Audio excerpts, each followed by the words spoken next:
Faleminderit. Mirë, ftoj kërkuesin ose përfaqësuesit e kërkuesit për të paraqitur parashtrimet. Siç u bëra me dije, kemi kohë 30 minuta, mund ta ndani këtë kohë, po brenda 30 minutash. Do të flisni ju, lutem majtë.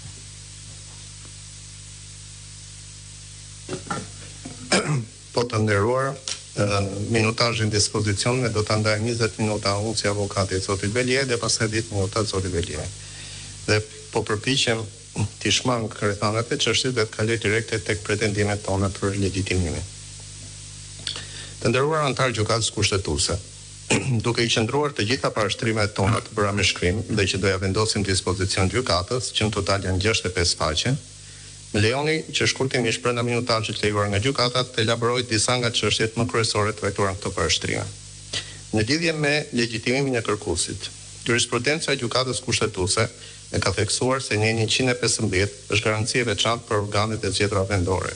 Gjykata kushtetuese është shprehur në jurisprudencën e saj se një gjykim i cili ka për objekt shkarkimin nga detyrat e organit qeverisë vendore është gjykim në themel i kërkesës dhe gjykata kushtetuese si organ kontrolli për të çmuar shkeljen e rënd të kushtetutës ose ligjit, heton dhe gjykon në themel çështjen, ashtu siç do të vepronte një gjykatë e sistemit gjyqësor të zakonshëm. Vendimet e gjykatës kushtetuese numër 15 vitit 2009, 22 të vitit 2008 dhe 39 të vitit 2005. Bazuar në nenjen 115 të kushtetutës, kryetari i bashkisë mund shkarkohet për shkelje të rënda të kushtetutës ose të ligjeve dhe mund të ankohet në gjykatën kushtetuese brenda 15 ditëve, ankimi i cili pezullon efektet e mendimit të Këshillit të Ministrave. Në bazë të këtij parashikimi kushtetues, përmes parashikimeve të ligjit 139/2015 përveç qeverisë vendore, legjislatori ka vlerësuar të specifikojë në përmend C të nenit 62 të këtij ligji një prej shkaqeve të shkarkimit për shkak të shkeljes rënd të ligjit kushtetutës sipas të cilit kryetari i bashkisë nëse nuk paraqitet në detyrë për një periudhë 3 mujore të pandërprer mund shkarkohet. Vetë legjislatori ka përcaktuar se ky ligj ka dalë dhe edhe në zbatim të nenit 115 të kushtetutës. Për këtë arsye, shkarkimi i kryetarit të bashkisë është brenda jurisdiksionit kushtetues. Interpretimi pajtues është i mundur kur një ligj apo dispozitë ligjore mund të interpretohet në më shumë se një mënyrë, njëra nga të cilat është në pajtim me kushtetutën. Kjo metodë kërkon efektet kushtetuese të rezultateve të ndryshme dhe përzgjedh rezultatin që është në pajtim me vlerat kushtetuese, duke marrë parasysh këtu të drejtat themelore të individëve. Interpretimi pajtues është i mundur kur një ligj apo dispozitë ligjore mund të interpretohet në më shumë se një mënyrë, njëra nga të cilat është pajtim me kushtetutën. Vendimi numër 5 i 2012 i vitit 2012 gjykatës kushtetuese. Prandaj, asnjë interpretim tjetër i dispozitave nuk është i lejueshëm nga pikpamja kushtetuese dhe se mbrojtja e të drejtave dhe parimeve kushtetuese të përmenda nuk mund të arrihet në rast se këtyre dispozitave të kundërshtuara do të jepet një kuptim tjetër. Vendimi 54/2024 gjykatës kushtetuese. Mos paraqitja në detyrë për 3 muaj gërma C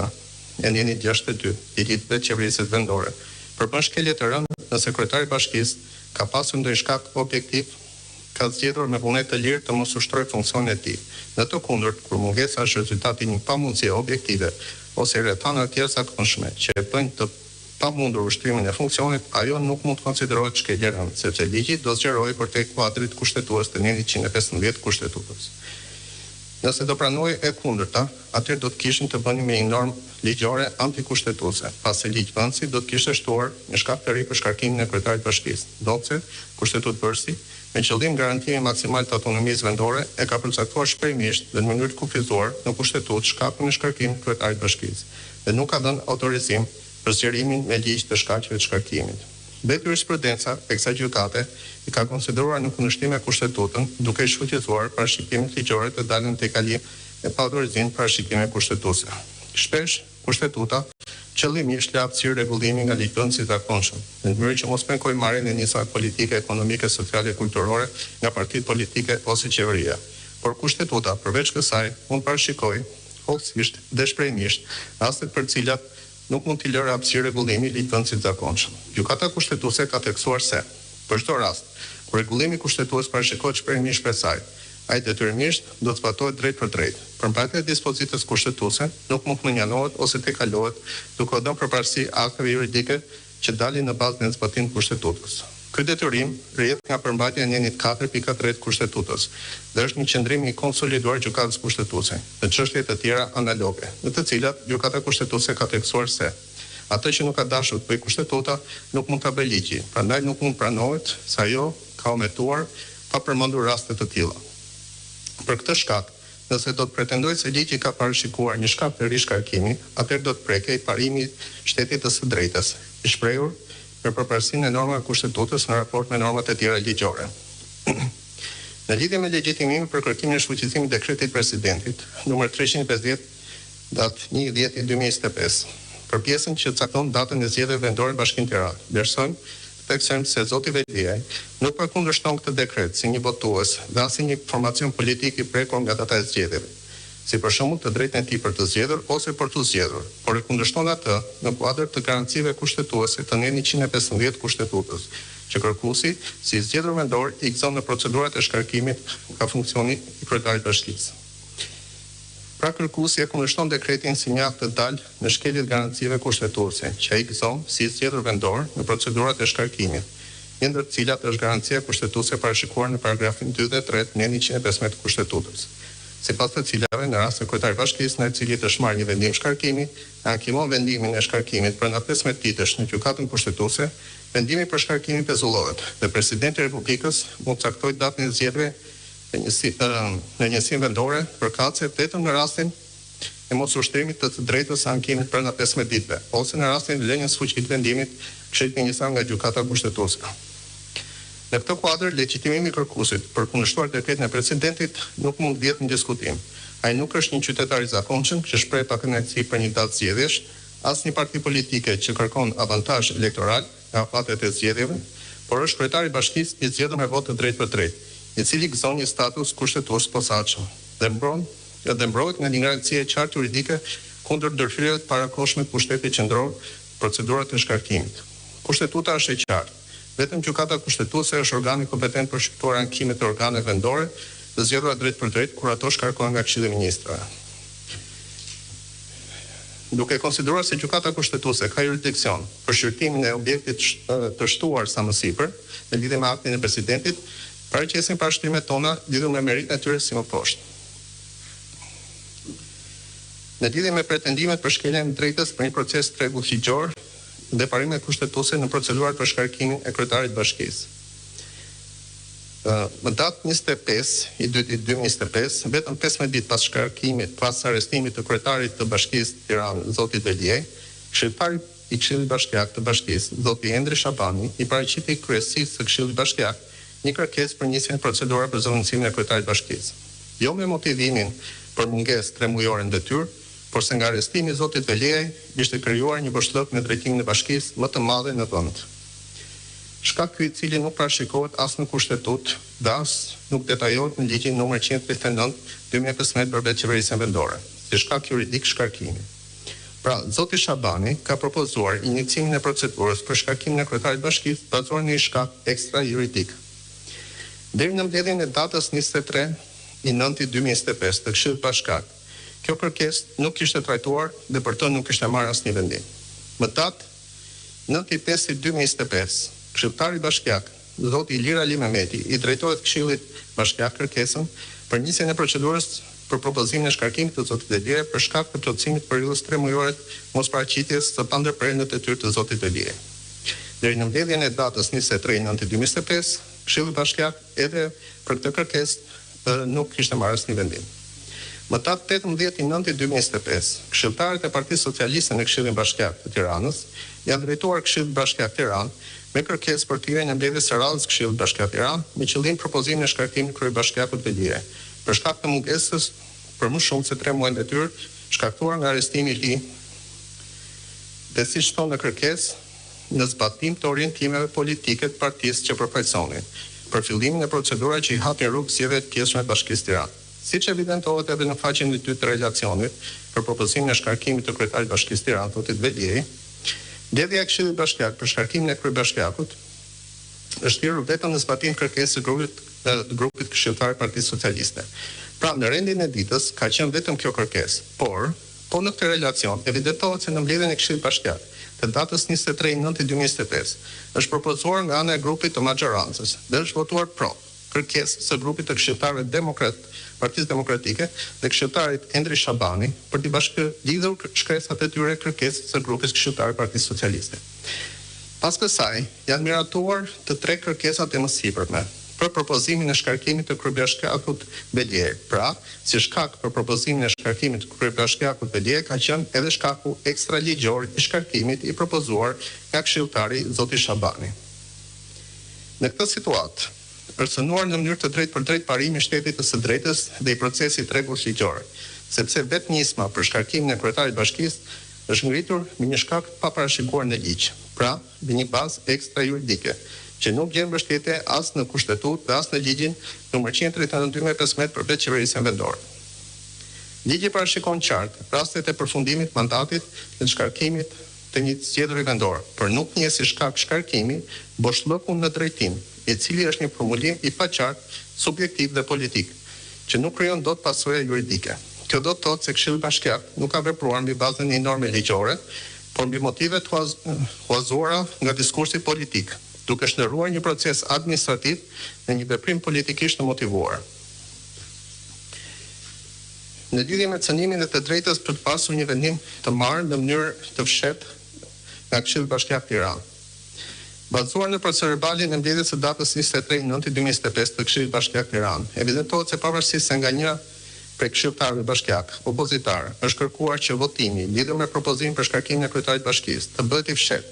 për shkak se ishin përpara një akti individual, pas propozimit të kryetarit të grupit këshilltar të Partisë Socialiste, kryetari i Këshillit Bashkiak të Tiranës vendosi që votimi lidhur me propozimin për shkarkimin e kryetarit të bashkisë të bëhej i hapur, pasi sipas saj, bazuar në nenjë 55.1 të rregullores për organizimin dhe funksionimin e Këshillit, mënyra e votimit përcaktohet nga vetë Këshilli me votim. Nga procedurali i mbledhjes nuk evidentohet që kryetaria e Këshillit Bashkiak, në përputhje me argumentimin që ka bërë, të ketë kërkuar prej Këshillit Bashkiak që të votojnë për të përzgjedhur mënyrën e votimit, por ka vijuar me hedhjen në votim të pretendimit për propozimin e shkarkimit të kryetarit të bashkisë. Gjithsa më sipër është tërësisht në kundërshtim me parashikimit e rregullores për organizimin dhe funksionimin e Këshillit Bashkiak, në 58 i rregullores, duke bërë që kërkuesit i cënohet e drejta për proces të rregullës ligjor dhe parimi i kushtetueshmërisë të ligjshmërisë, sipas të cilit gjithë veprimtaria e Këshillit Bashkiak do duhet bazohet në kuadrin ligjor në fuqi. Fillimisht theksojmë se në nenjën 55 të rregullores të cituar nga kryetari i Këshillit Bashkiak nuk ka asnjë parashikim lidhur me mënyrën e votimit të Këshillit Bashkiak, por ky ne rregullon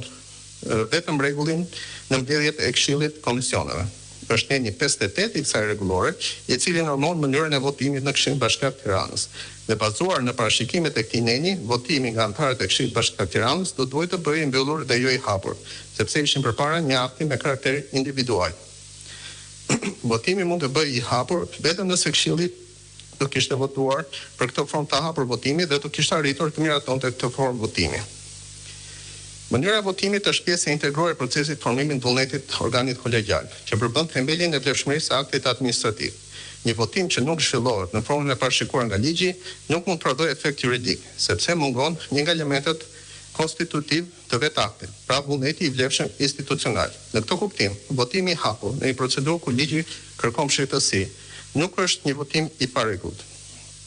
por një votim juridikisht inekzistent, pasi është formuar përmes një procesi që ka devijuar hatësi nga rruga ligjore përcaktuar, mungesën e së cilës kodi procedurës administrative e ka sankcionuar me pavlefshmëri absolute. Kur mënyra e votimit e bën të mundur identifikimin publik të qëndrime individuale në një çështje që prek drejt për drejt i statusin e personit, organi kolegjial humbet funksionin e tij si trup neutral dhe kthehet në mekanizëm politik. Votimi i fshehtë në procedura të tilla nuk është privilegj i këshilltarëve, nuk ekziston vetëm për të mbrojtur lirinë e ndërgjegjjes së anëtarëve të organit vendimarrës, por është një garanci për qytetarin që organi vendimarrës vepron në mënyrë të paanshme, pa ndikime të jashtme. Në momentin kur mënyra e votimit ndryshon arbitrarisht nga e fshehtë në të hapur, këshilltarët humbasin statusin e tyre si votues pavarur dhe shndërrohen në përfaqësues të interesit politik, duke prishur ekuilibrin institucional midis kryetarit dhe Këshillit. Kjo bie ndesh me parimin e ndarjes pushteteve dhe balancës së brendshme institucionale që është thelbësor për funksionimin demokratik të qeverisjes vendore. Në lidhje me cënimin e drejtës për të dëgjuar dhe mbrojtur efektivisht, Kërkuesi nuk është informuar zyrtarisht nga Këshilli i Bashkisë Tiranë dhe as nga Këshilli i Ministrave lidhur me përmbajtjen e një mbledhje në të cilën do vendosë lidhur me shkarkimin e tij sekretar bashkie. Shkaqet e shkarkimit, materialet që ngarkojnë me përgjegjësi, sqarimet përkatëse nga detyre, kërkimin e sqarimeve dhe prova nga ana e kërkuesit lidhur me shkeljen e pretenduar dhe materialet mbi të cilat ajo mbështetet. Dhe si rjedhoi,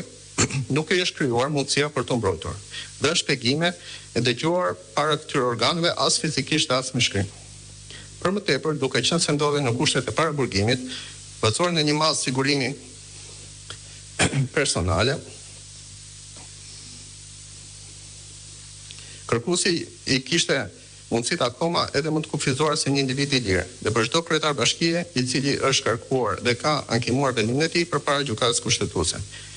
Për shkak të kësaj rrethane, lind nevoja e një shqyrtimi akoma më strikt nga gjykata kushtetuese të zbatimit ndaj kërkuesit të standardit të procesit rregullt për shkak të situatës që ai gjendej. Në kushtet kur kërkuesi ishte izoluar, çdo detyrim i administratës për ta informuar, për t'i dhënë mundësi që të shprehej dhe për të marrë pjesë në një proces, merr një ngarkesë më të rëndë, sepse vetëm në këtë mënyrë garantohet realisht drejtë e tij mbrojtjes. Mungesa e çdo njoftimi dhe pamundësia për t'u dëgjuar e vendosin kërkuesin në një pozitë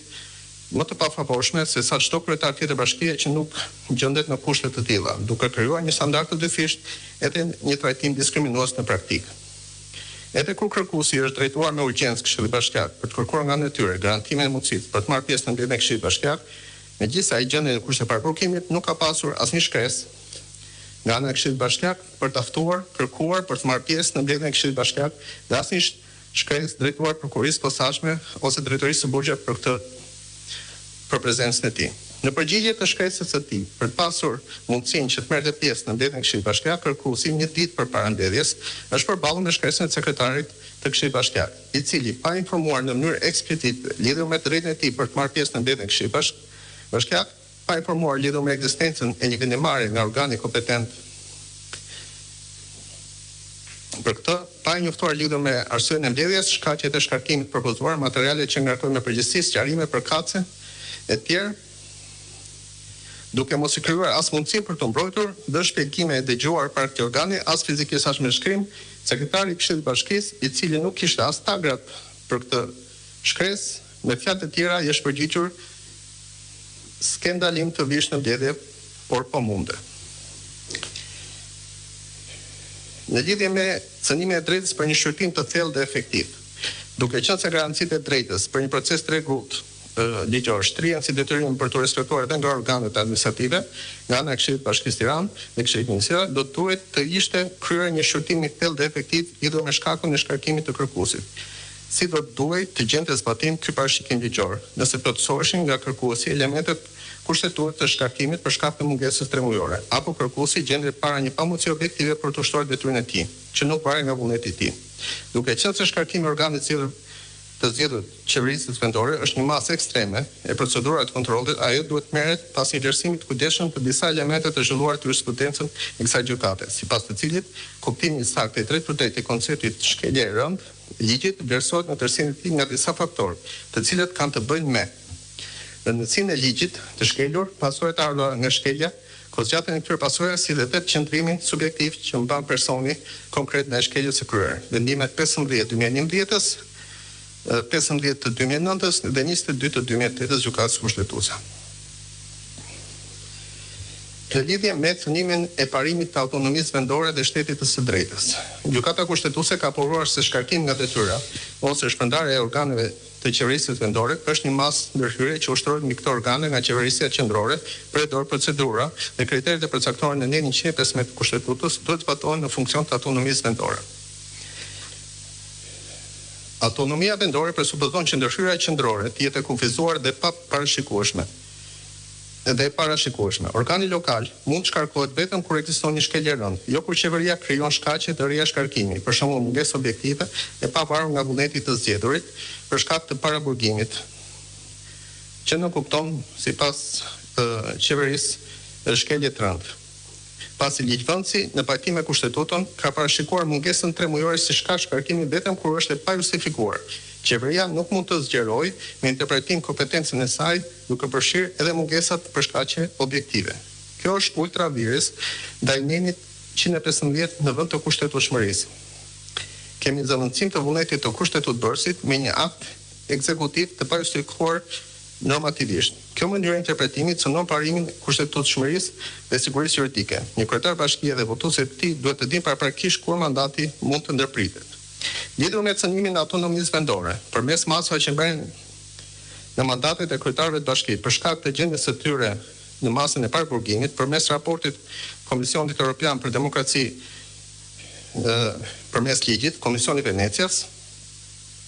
në 24 tetor 2025 është miratuar një raport të cilin do ja paraqisim si provë gjykatës kushtetuese. Kemi dhe në variantin anglisht dhe variantin shqip të notarizuar sipas ligjit, në të cilin Komisioni Venecias ndër të tjera shprehet: kur paraburgimi synon aktor politik, ndikimi i tij shkon përtej të drejtës individuale për liri dhe prek integritetin e garës demokratike si dhe pavarësinë e gjyqësorit. Paraburgimi ose pezullimi i përfaqësuesve vendor mund të interpretohet si një cënim i garancive institucionale të vetë qeverisë vendore,